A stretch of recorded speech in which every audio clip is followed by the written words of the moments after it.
بسم اللہ الرحمن الرحیم نحمدہ ونصلی علی رسولہ الکریم اما بعد فاعوذ باللہ من الشیطان الرجیم بسم اللہ الرحمن الرحیم قل ان کنتم تحبون اللہ فاتبعونی یحببکم اللہ وقال فی موضع آخر ما آتاکم الرسول فخذوه وما نهاکم عنہ فانتہوا وقال في موضع آخر لقد كان لكم في رسول الله أسوة حسنة صدق الله مولانا العلي العظيم وصدق رسوله النبي الكريم ونحن على ذلك لمن الشاهدين والشاكرين والحمد لله رب العالمين۔ حضور آئے تو سر آفرینش پا گئی دنیا، حضور آئے تو سر آفرینش پا گئی دنیا، اندھیروں سے نکل کر روشنی میں آ گئی دنیا، بجھے چہروں کا زنگ اترا ستے چہروں پہ نور آیا، حضور آئے تو انسانوں کو جینے کا شعور آیا، یتیموں اور ضعیفوں کو پناہیں مل گئیں آخر، حضور آئے تو ذروں کو نگاہیں مل گئی آخر، خرد کی شمع افروزی جنوں کی چارہ فرمائی، زمانے کو اسی امی کے صدقے میں سمجھ آئی، ضمیر اس در سے گر نسبت نہ رکھے لوح پیشانی، تو کشکول گدائی ہے چہ درویشی چہ سلطانی۔ میرا واجب الاحترام بزرگوں اور دوستو، ہمارا اہل سنت والجماعت علماء دیوبند کا یہ عقیدہ ہے کہ کوئی انسان دنیا میں حضور صلی اللہ علیہ وسلم کی سیرت کا حق ادا نہیں کر سکتا۔ ہماری مثال اس مصر کی بڑھیا کی ہو جائے کہ جو یوسف علیہ السلام کو خریدنے کے لیے روئی کی گٹھڑی سر پر رکھ کر جا رہی تھی۔ کسی نے پوچھا، اماں یوسف کو خریدنے کے لیے بادشاہتیں آئی ہیں، خزانے آئے ہیں، تو اس گٹھڑی سے یوسف کو کیسے خریدے گی؟ تو کہنے لگی، بات یوسف کو خریدنے کی نہیں ہے، بات نام لکھوانے کی ہے۔ کل قیامت کے دن خدا پوچھے گا کہ یوسف کا خریدار کون کون تھا،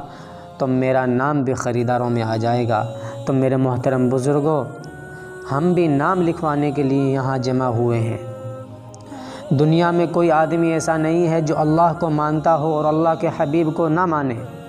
اللہ کے دوست کو نہ مانے، اللہ کے اس پیغمبر کو نہ مانے جس کے چہرے کی قسم قرآن کریم کھاتا ہے، جس کے چہرے کو قرآن نے والضحیٰ کہا، جس کی زلفوں کو واللیل کہا، جس کے دانتوں کو یاسین کہا، جس کے سینے کو الم نشرح کہا، جس کے اخلاق کو انک لعلی خلق عظیم کہا، جس کی چادر کو یا ایھا المدثر کہا، جس کے کمبل کو یا ایھا المزمل کہا، جس کی آنکھوں کو ما زاغ البصر وما طغى کہا، جس کے آنے کو لقد جاءکم رسول من انفسکم کہا، جس کی رحمت کو وما ارسلناک الا رحمتا للعالمین کہا، جس کی ہماگیری کو وما ارسلناک الا کافۃ للناس کہا، جس کی حیثیت کو بشیر کہا، نذیر کہا، جس کی عظمت میں سراجا منیرہ کہا، جس کو کبھی رؤوف کہا، کبھی رحیم کہا، اور یہ بتایا کہ اے پیغمبر تو رحمت للعالمین ہے اور میں رب العالمین ہوں، میرے سوا کوئی رب نہیں اور تیرے سوا رحمت کا تاجدار کوئی نہیں۔ اللہ کے نبی صلی اللہ علیہ وسلم تمام نبیوں میں سب سے اعلیٰ، جس رات میں آئے وہ رات سب راتوں میں اعلیٰ، جس شہر میں آئے وہ شہر تمام شہروں میں اعلیٰ، جس گھڑی میں آئے وہ گھڑی باقی گھڑیوں سے اعلیٰ، جس مہینے میں آئے وہ مہینہ باقی مہینوں سے اعلیٰ، جس دور میں آئے وہ دور سب سے اعلیٰ، جس خاندان میں آئے وہ خاندان سب خاندانوں میں اعلیٰ، جس بستی میں آئے وہ بستی سب بستیوں سے اعلیٰ، جس پتھر پہ قدم رکھا وہ پتھر سارے پتھروں سے اعلیٰ، جس گلی سے گزرے وہ گلی سب گلیوں سے اعلیٰ، جس راستے سے آئے وہ راستہ سب راستوں سے اعلیٰ، جب حضور مسکرائے وہ گھڑی سب سے اعلیٰ،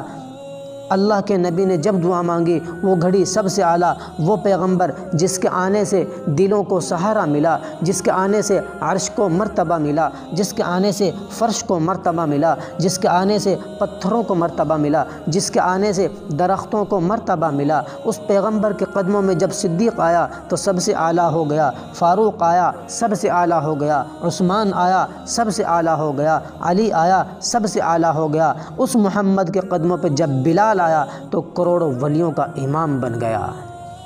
اگر اللہ کے نبی صلی اللہ علیہ وسلم کو اس دنیا میں نہ آنا ہوتا تو ایک کائنات کا نظام نہ سجایا جاتا، یہ آسمان نہ ہوتا، یہ زمین نہ ہوتی، یہ چاند نہ ہوتا، یہ سورج نہ ہوتا، یہ ستارے نہ ہوتے۔ غرض یہ کہ دنیا میں کچھ بھی نہ ہوتا، محمد نہ ہوتے تو کچھ بھی نہ ہوتا۔ اور اسی فلسفے کو اقبال سہیلی نے اس طرح بیان کیا ہے: کتاب فطرت کے سر ورق پہ جو نام احمد رقم نہ ہوتا، کتاب فطرت کے سر ورق پہ جو نام احمد رقم نہ ہوتا تو نقش ہستی ابھر نہ سکتا، وجود لوح و قلم نہ ہوتا۔ تیرے غلاموں میں بھی نمایاں جو تیرا عکس کرم نہ ہوتا، بارگاہ ازل سے تیرا خطاب خیر الامم نہ ہوتا، نہ روئے حق سے نقاب اٹھتا، نہ ظلمتوں کا حجاب اٹھتا، فروغ بخش نگاہ عرفاں اگر چراغ حرم نہ ہوتا۔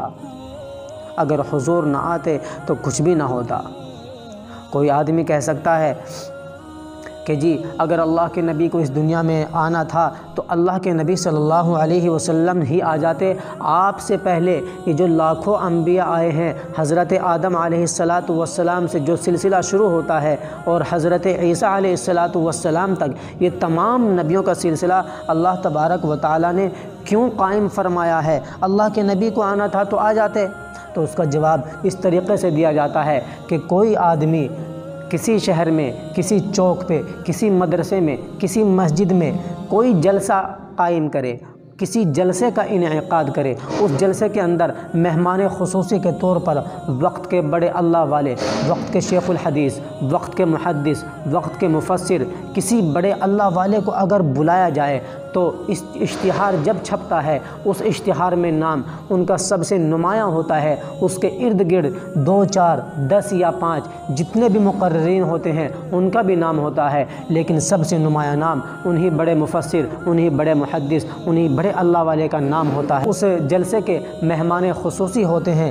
اور بہت سے لوگ اس نام کو دیکھ کر کے اس جلسے کی رونق بنتے ہیں، اس جلسے میں شرکت کرتے ہیں۔ آنے والے دیکھتے ہیں کہ تمام مقررین نے اپنی تقریریں کر لی، خطابتوں کے جوہر دکھا دیے، اپنی واعظانہ، مفکرانہ، ادیبانہ خطابت سے تمام مجمع کو سرفراز فرمایا، لیکن جس شخصیت کا نام نامی، اسم گرامی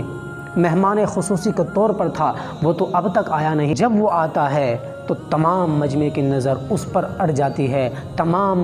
مجمع کی نظر اس کی طرف گڑ جاتی ہے، اور ان کو دیکھنے کے لیے، ان کو سننے کے لیے، ان کا ایک دیدار کرنے کے لیے ایک جمع غفیر ہوتا ہے۔ اور اس وقت پورا مجمع، اس وقت پورا جلسہ اپنے اختتام کے قریب کو پہنچا ہوا ہوتا ہے، لیکن پورا مجمع اسی کے انتظار میں ہوتا ہے۔ ٹھیک اسی طرح اللہ کے نبی علیہ السلام کا بھی مرتبہ ہے کہ اللہ تبارک و تعالیٰ نے اس کائنات کے جلسے کو سجانے کے لیے حضرت آدم علیہ السلام سے لے کر حضرت عیسیٰ علیہ السلام تک تمام نبیوں کو بھیجا، اور ان حضرات نے آ کر کے اپنے کام کو انجام دیا اور اللہ کی وحدانیت کو بیان کیا، اور اللہ تبارک و تعالیٰ کے احکامات کو اس دنیا کے اندر پھیلایا اور عام کیا۔ تو آخر میں مکہ اور مدینہ کے اصل خطیب کو لایا گیا، جس کے لیے کائنات انسانی کا جلسہ بلایا گیا۔ فرمایا کہ اے پیغمبر، اصل میں تو تجھے آنا تھا، تیرے لانے کے لیے یہ کائنات انسانی کا جلسہ بلایا گیا ہے۔ اسی لیے علامہ اقبال نے بڑی عجیب بات کہی ہے، وہ فرماتے ہیں: یہ پھول نہ ہوتا تو کلیوں کا تبسم بھی نہ ہوتا، یہ گل نہ ہوتے بلبل کا ترنم بھی نہ ہوتا، نقش ہستی میں یہ غنچے بھی پریشاں ہوتے، رخت بردوش یہ سب دست و گریباں ہوتے، خیمہ افلاک میں پھر سے تشتت ہوتا، بزم توحید کے نعروں میں تردد ہوتا، نہ دشت و جبل توحید کے حدی خاں ہوتے، نہ مزین تیرے ذکر سے بیاباں ہوتے، حصول وحی میں موسیٰ طور پر پہنچے، پر کیا عجب جو وحی تیرے حضور پہنچے۔ اصل میں تو دنیا میں حضور کو آنا تھا، جب وہ پیغمبر آئے دنیا میں بہار آئی، جب وہ نبی آئے دنیا میں خوشی آئی۔ جس کو نبی کے آنے پہ خوشی نہ ہو، اس سے بڑا مردود دنیا میں کوئی ہو نہیں سکتا۔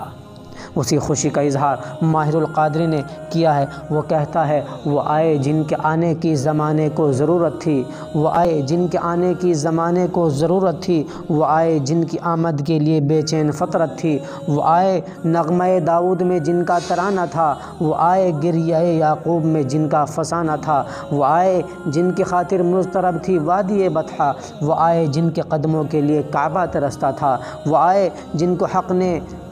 گود کی خلوت میں پالا تھا، وہ آئے جن کے دم سے عرش اعظم پر اجالا تھا۔ اصل میں حضور کو آنا تھا۔ حضور جس رات کو تشریف لائے صرف اسی رات پر ایک مکمل تقریر ہو سکتی ہے، جس دن کو تشریف لائے صرف اسی پر تقریر ہو سکتی ہے، جس شہر میں تشریف لائے صرف اسی پر تقریر ہو سکتی ہے، جہاں سے جہاں تک گزرے صرف اسی پر تقریر ہو سکتی ہے۔ لیکن میں آپ کو کہتا چلوں کہ تھکی ہے فکر رساں مدح باقی ہے، تھکی ہے فکر رساں مدح باقی ہے، قلم ہے آبلپا مدح باقی ہے، ورق تمام ہوا مدح باقی ہے، اور تمام عمر لکھا مدح باقی ہے۔ کوئی آدمی اللہ کے نبی صلی اللہ علیہ وسلم کی سیرت کا حق ادا نہیں کر سکتا۔ اب دیکھیے حضور کے نام پر، حضور کے ذکر پر 3 چیزیں سامنے آتی ہیں، ایک ہے میلاد، ایک ہے نبی کی سیرت، اور ایک ہے پیغمبر کی تعریف۔ میلاد کا معنی ہے پیغمبر کی ولادت بیان کرنا، میلاد کا معنی ہے پیغمبر کی ولادت کی جگہ کا ذکر کرنا، یہ اہل سنت کے نزدیک عبادت ہے۔ لیکن نبی کی جب ولادت ہوئی، ولادت کی خوشی سب نے کی، ولادت پر خوش ابو طالب بھی تھا، ابو لہب بھی تھا، لیکن ولادت کی خوشی ان کو جنت میں نہیں لے جا سکی۔ اور دوسری چیز ہے نبی کی تعریف کرنا۔ نبی کی تعریف ابو طالب نے بھی کی، ابو لہب نے بھی کی، اور فرمایا کہ بھتیجے تیرا دین ساری دنیا کے دینوں کا سردار ہے۔ ابو طالب نبی کی شان میں کہتا ہے اے بھتیجے تیرا چہرہ اتنا حسین ہے کہ تیرے چہرے کی بدولت آسمانوں سے بارش آتی ہے، تیرا چہرہ اتنا حسین ہے کہ یتیموں کا آسرا ہے اور بیواؤں کا سہارا ہے۔ ولادت پہ ابو طالب نے خوشی منائی، تعریف بھی کی۔ اب دیکھیے یہ ابو طالب جو نبی کا سگا چچا ہے، نبی کا رشتہ دار بھی ہے، نبی کی تعریف بھی کرتا ہے، نبی کی شان میں قصیدے بھی پڑھتا ہے، یہ ابو طالب قریشی نسل بھی ہے، یہ ابو طالب کعبے میں رہنے والا ہے، نبی کا چہرہ دیکھنے والا ہے۔ جب اسی ابو طالب کے سرہانے پیغمبر نے کھڑے ہو کر فرمایا تھا اس کی وفات کے وقت کہ چچا میرا کہنا مان لے، چچا میری سیرت کو اپنا لے، میری بات مان لے، تو یہ ابو طالب کہتا ہے کہ بھتیجے میں آگ پسند کرتا ہوں، میں عار پسند نہیں کرتا، میں تیرا کلمہ نہیں پڑھ سکتا، میں تیری تعریف کر سکتا ہوں، میں تیری شان میں قصیدے پڑھ سکتا ہوں، لیکن تیری بات نہیں مان سکتا۔ تو اس سے پتہ چلا کہ آپ صلی اللہ علیہ وسلم کی صورت ضروری ہے یا سیرت۔ یہ ابو طالب جس نے نبی کی ولادت پہ خوشی منائی تھی، یہ ابو طالب جس نے نبی کے شان میں قصیدہ پڑھا تھا، جو نبی کی تعریف کرتا تھا، جو نبی کا چہرہ دیکھتا تھا، جو کعبے کی زیارت کرتا تھا، جو نبی کو سینے سے لگاتا تھا، جو نبی کا سگا چچا تھا، اس کا چچا ہونا اس کو جنت میں نہ لے جا سکا، اس کا کعبے کو دیکھنا اس کو جنت میں نہ لے جا سکا، اس کا میلاد پہ خوشی کرنا اس کو جنت میں نہ لے جا سکا، اس کا نبی کی تعریف کرنا اس کو جنت میں نہ لے جا سکا۔ میلاد پہ یہ ابو طالب خوشی کرتا ہے، نبی کو سینے سے لگاتا ہے، نبی کا چہرہ دیکھ کر خوش ہوتا ہے، کعبے کی زیارت کرتا ہے، نبی کا حقیقی رشتہ دار ہے، لیکن چونکہ اس نے ان دونوں چیزوں کے ساتھ ایک تیسری چیز نبی کی سیرت کو نہیں اپنایا، نبی کی سیرت کو سینے سے نہیں لگایا، نبی کی سیرت کا اقرار نہیں کیا، یہ سیدھا کہاں گیا؟ یہ سیدھا دوزخ کے اندر چلا گیا۔ اور ایک دوسرے آدمی کو دیکھ لے،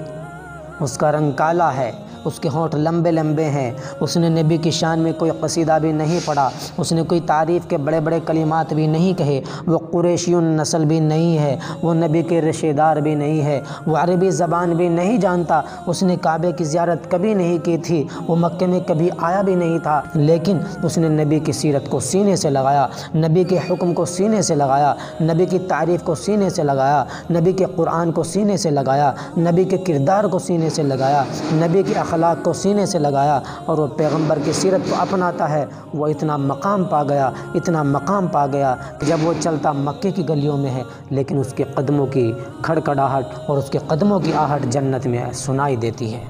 اب آپ ہی دیکھیے، ایک ابو طالب ہے، نبی کا سگا چچا ہے، پیغمبر کی تعریف کرتا ہے، جنت میں نہیں جا سکتا۔ اب آپ ہی دیکھیے، یہ ابو طالب ہے، نبی کا سگا چچا ہے، نبی کی تعریف کرتا ہے لیکن جنت میں نہیں جا سکتا۔ اگر تعریف کرنے سے جنت میں کوئی آدمی جاتا تو دنیا کا کون سا کافر ہے جس نے میرے نبی کی تعریف نہیں کی؟ اگر نبی کی شان میں ترانہ پڑھنے سے آدمی جنت میں جاتا تو بڑے بڑے کافروں نے نبی کی شان میں بڑے بڑے ترانے پڑھے، بڑے بڑے قصیدے لکھے، وہ عاشق رسول نہیں کہلائے۔ ابو طالب بھی قصیدہ پڑھ کر عاشق رسول نہیں کہلایا۔ اور ابو درداء، جب پیغمبر صلی اللہ علیہ وسلم نے ایک مرتبہ اعلان فرمایا مسجد نبوی میں کہ اے لوگو بیٹھ جاؤ، ایک لمحے میں سب صحابہ بیٹھ گئے۔ حضور اٹھ کر باہر جانے لگے تو آپ نے دیکھا کہ ایک صحابی کا ایک پاؤں مسجد کی دہلیز کے اوپر ہے اور ایک نیچے ہے، وہ وہیں بیٹھا ہوا ہے۔ حضور نے فرمایا تو سیدھا ہو کر کیوں نہیں بیٹھا؟ اس نے کہا کملی والے، جب آپ کا حکم میرے کانوں میں آ گیا تو میں نے کہا اب اگر سیدھا ہوتا ہوں تو فرمان کی بجا آوری میں دیر ہوتی ہے، میں یہیں بیٹھ گیا۔ حضور سامنے بکریوں کے باڑے میں تشریف لے گئے۔ آپ نے ایک صحابی کو دیکھا، وہ بکریوں کے باڑے میں بکریوں کے درمیان میں بیٹھا ہوا ہے۔ اللہ کے نبی نے فرمایا کہ ابو درداء تو یہاں کیوں بیٹھا ہوا؟ میں نے تو مسجد والوں سے کہا تھا کہ بیٹھ جاؤ۔ وہ ابو درداء کیا عجیب جملہ کہتا ہے، اس کا ترجمہ کسی شاعر نے کیا ہے۔ ابو درداء نے فرمایا درد مندوں سے نہ پوچھ کہاں بیٹھ گئے، درد مندوں سے نہ پوچھ کہاں بیٹھ گئے، محفل میں غنیمت ہے جہاں بیٹھ گئے۔ میں آپ کو یہ بھی ایک حقیقت بتلاتا چلوں کہ اللہ کے نبی صلی اللہ علیہ وسلم کے ولادت کی خوشی میں 12 ربیع الاول کو میلاد مناتے ہیں، تو اس بارے میں یاد رکھنا چاہیے کہ یہ ربیع الاول کا بابرکت مہینہ، اس میں اللہ کے نبی صلی اللہ علیہ وسلم اس دنیا میں تشریف لائے اور اسی مہینے میں اللہ کے نبی صلی اللہ علیہ وسلم اس دنیا سے تشریف بھی لے گئے۔ رہی بات اس کی کہ اللہ کے نبی صلی اللہ علیہ وسلم ربیع الاول کی کس تاریخ کو اس مہینے میں تشریف لائے، تو اس سلسلے میں آپ کو یہ بتلاتا چلوں کہ اللہ کے نبی صلی اللہ علیہ وسلم ربیع الاول کی 9 یا 12 تاریخ کو اس مہینے میں تشریف لائے، لیکن اس بارے میں سب کا اتفاق ہے کہ اللہ کے نبی صلی اللہ علیہ وسلم اس دنیا سے 12 ربیع الاول کو تشریف لے گئے۔ تو اگر کوئی آدمی اللہ کے نبی صلی اللہ علیہ وسلم کی میلاد مناتا ہے، خوشی مناتا ہے، جھنڈیاں لگاتا ہے، تمام کی تمام خرافات کرتا ہے، تو آپ دیکھیے سب سے بڑی بات یہ ہے کہ میلاد 12 ربیع الاول کو منایا جاتا ہے، جس دن اللہ کے نبی صلی اللہ علیہ وسلم اس دنیا سے تشریف لے گئے۔ تو کوئی آدمی کسی کی وفات پر کوئی خوشی کا اظہار کیا کرتا ہے، خوشی منایا کرتا ہے، افسوس کا مقام ہے۔ کیا کوئی آدمی ایسا کر سکتا ہے کہ اس کے سامنے اس کے والد کا جنازہ پڑا ہو اور وہ خوشی منائے، اس کے سامنے اس کی والدہ کا جنازہ پڑا ہو وہ خوشی منائے، اس کے سامنے اس کے بھائی کا، اس کی بہن کا، اس کے کسی رشتہ دار کا جنازہ پڑا ہو اور وہ خوشی منائے؟ کیا کوئی آدمی ایسا کرتا ہے؟ ارے غور فرمائیے کہ اللہ کے نبی صلی اللہ علیہ وسلم کی وفات جب 12 ربیع الاول کے دن ہوئی تو ابوالکلام آزاد کہتا ہے کہ حضور کی وفات کا اعلان جب مدینے کی گلیوں میں ہوا، جو کھڑا تھا کھڑا رہ گیا، جو بیٹھا تھا وہ بیٹھا رہ گیا، صحابہ پہ قیامت ٹوٹ پڑی، صحابہ پہ مشکل پیش آئی۔ صدیق اکبر کہتے ہیں کہ میں نے دیکھا مسجد نبوی کے کونوں میں صحابہ کی ٹولیاں جمع ہے اور زار و قطار رو رہی ہیں، سفید داڑھیوں والے صحابہ کی داڑھیاں آنسوؤں سے تر ہو چکی ہیں، اور لوگ کہتے ہیں کہ اگر نبی دنیا میں نہیں رہے تو ہمارا دنیا میں رہنے کا کوئی فائدہ نہیں ہے۔ یہ مدینے کی گلیوں میں آج سے 1400 سال پہلے جب 12 ربیع الاول آیا تھا، پیغمبر کی وفات کا اعلان ہوا تھا، صحابہ کی چیخیں نکل گئی تھی، صحابہ پہ قیامت ٹوٹ پڑی تھی، صحابہ پریشان تھے۔ حضرت فاطمہ نے رو کر کہا تھا صبت علی مصائب لو انہا، صبت علی مصائب لو انہا، صبت علی الایام سرن لیالیا، کہ میرے باپ کی وفات سے مجھ پر اتنا صدمہ آیا ہے، اتنا صدمہ آیا ہے کہ اگر وہ صدمے دونوں جہان پر آتے تو دن بھی رات بن جاتے۔ حضرت علی نبی کے جسد اطہر کے پاس آئے، پیغمبر کے چہرے سے کپڑا ہٹا کر کہا اے پیغمبر اگر تو نے رونے سے منع نہ کیا ہوتا علی آنکھوں کے آنسوؤں سے آج تجھے غسل دیتا تھا۔ ابو بکر آئے، نبی کے چہرے سے کپڑا ہٹا کر پیغمبر کے ماتھے کو بوسہ دیا اور فرمایا اے پیغمبر تیرا دنیا میں آنا بھی پاک تھا اور تیرا دنیا سے جانا بھی پاک ہے۔ کتابوں میں لکھا ہے کہ مدینے سے 1 میل کے فاصلے پر ایک دیہاتی پیغمبر کا صحابی کھیتوں میں ہل چلا رہا ہے، اپنی زمین میں ہل چلا رہا ہے۔ اس کو کسی نے کہا کہ بابا حضور اس دنیا سے چلے گئے ہیں۔ اس نے حل روک دیا اور ہاتھ اٹھا کر کہا اے اللہ میری آنکھوں کو اندھا کر دے، میرے کانوں کو بہرا کر دے۔ کسی نے کہا تو یہ بد دعا کیوں کر رہا ہے؟ کہنے لگا جن آنکھوں نے نبی کا چہرہ دیکھا ہے، اگر نبی دنیا میں نہیں رہا تو مجھے ان آنکھوں کی ضرورت نہیں ہے۔ جن کانوں نے نبی کی بات سنی، اگر پیغمبر دنیا میں نہیں رہے تو مجھے ان کانوں کی ضرورت نہیں۔ یہ صحابہ پہ قیامت ٹوٹی تھی۔ اور آج پوری دنیا کے اندر جو 12 ربیع الاول کے اندر واویلا مچایا جاتا ہے،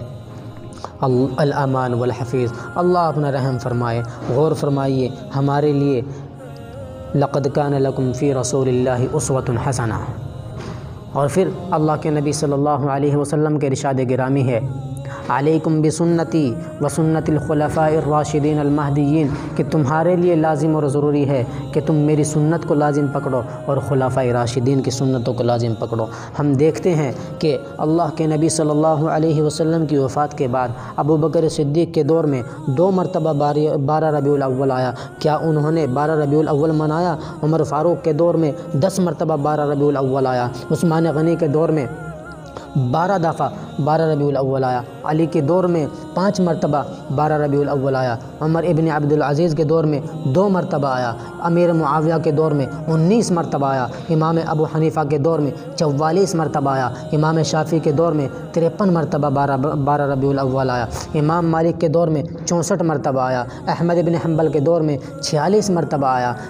شیخ عبد القادر جیلانی کے دور میں 57 مرتبہ آیا۔ خواجہ معین الدین چشتی کے زمانے میں 51 مرتبہ آیا۔ خواجہ بہاء الدین زکریہ کے زمانے میں 45 مرتبہ آیا۔ خواجہ علاء الدین صابر کلیری کے دور میں 42 مرتبہ آیا۔ بابا فرید الدین گنج شکر کے دور میں 52 مرتبہ آیا۔ سلطان العارفین سلطان باہو کے دور میں 50 مرتبہ آیا۔ امام غزالی کے دور میں 47 مرتبہ آیا۔ امام راضی کے دور میں 41 مرتبہ آیا۔ امام بخاری کے دور میں 38 مرتبہ آیا۔ امام نسائی کے دور میں 46 مرتبہ آیا۔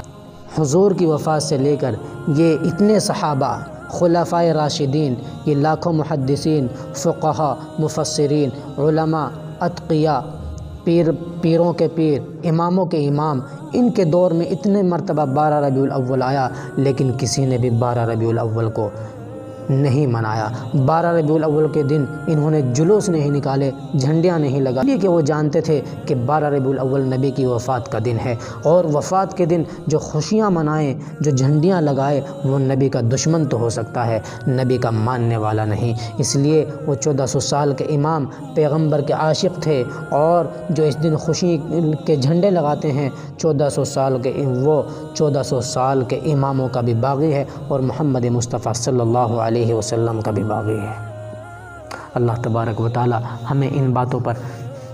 عمل کرنے کی توفیق عطا فرمائے، اور اللہ تبارک و تعالی ہمیں زیادہ سے زیادہ نبی کریم علیہ الصلاۃ والسلام کی سیرت کو اپنا کر ان پر ہمیں عمل پیرا ہونے کی توفیق عطا فرمائے۔ وآخر دعوانا ان الحمد للہ رب العالمین۔